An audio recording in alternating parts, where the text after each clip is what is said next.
Battle in Washington continues over the president's jobs bill and extending a cut in payroll taxes. The administration continues to tout both issues as important to the economy. A short time ago, 24-Hour News 8 political reporter Rick Albin spoke with Housing and Urban Development Secretary Sean Donovan about the continuing trouble in the housing market and all that talk about payroll taxes.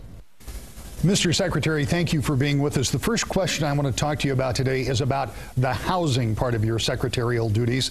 The housing market has been of particular concern across the country, but nowhere more than it has right here in Michigan. Can you tell me where we are today versus when you took office as Secretary? Well, Rick, there is no question that we've made some real progress in the housing market. If you look at the number of people that are falling into foreclosure, for example, today, it's down by 45% since when the president came in. At the time that we came into office, home prices had dropped for 30 straight months, and they've been roughly stable since the president came into office, with increases these last few months as well.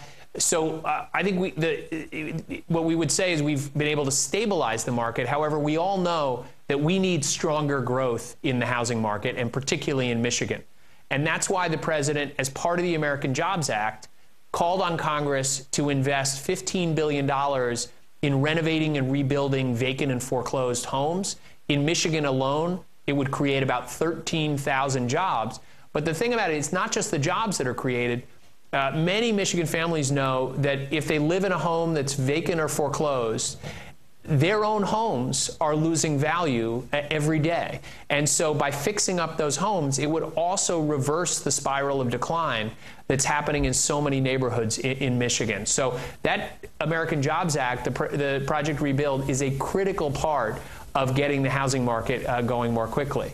We'll rapidly run out of time, but before we leave, I want to talk about that Americans Jobs Act, and I also want to talk about the payroll tax. A couple of things that Congress is still working on. There are large parts of that Jobs Act that will not be acted upon before Congress leaves town. What do you think the odds are that the payroll tax reduction extension gets passed?